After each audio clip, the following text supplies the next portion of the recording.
waxaan meeshan ka jeedinayaa shirka jaraa'id aniga saraakiishuba anigoo ah aadan abshirnuur janaraal aadan abshirnuure iyo saraakiisha garabkayga waxaan ka soo safarnay dawladda dhexe aan ka tirsannahay muqdisho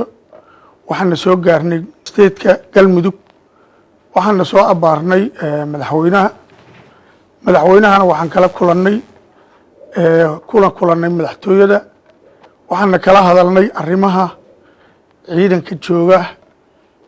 bohol arrimaha sida waxa ay tabanayaan iyo wixii lagu xalli karo oo xal u ah anigu aan u aragnay ayaan soo qorannay kalena hadalnay wuuna noo oggolaaday markuu intaa noogu oggolaadayna waxaan u baxnay aniga saraakiishaydii bohol waxaan tagnay maadaama sargaal qaranna aan nahay saraakiil qaran nahay dadkuna dadkii aan ka soo jeedna yahay waxaan idhibaysay ina gubaysay xilligan inaan galmudugna dagaal u baahnayn ayaguna dagaal u baahnayn deegaankuna dagaal u baahnayn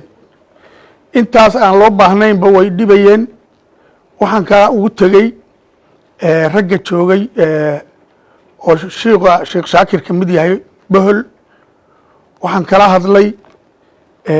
wixii ay tabanayeen ayaan yidhi wax nooga sheega waxa aan tabanayeenna wax hadda markaan galmudug ama ay wax ka qaban karto ama manaasib ku ahna ma ahayn aniguna waxa aan u waday baan u sheegay waxa aan u sheegayna way qaadan waayeen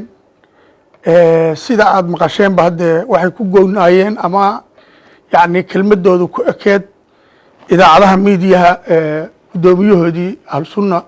oo kala hadlay waxa aragtidaasaa nala kula hadlay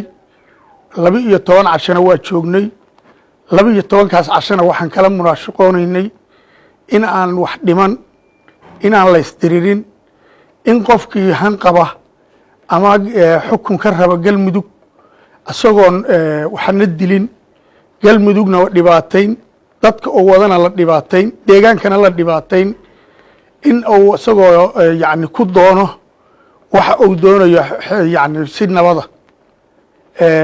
warkaa aan u sheegnayna ma gelin waxaa galay kolley aragti kale ayaa isu sawirtay calaa kulli xaal dhinac walba markaan anagu ka tusnay la wada hadalnay 12 casho la joognay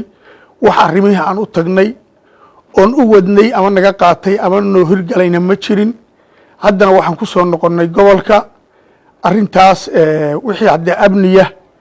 oo amni ah markaa waxaa leh dowladda galmudug wixii amniya ama xasilina ama ka wada hadala galmudug baa leh annaga sargaal ahaan iyo mas-uuliyad ahaan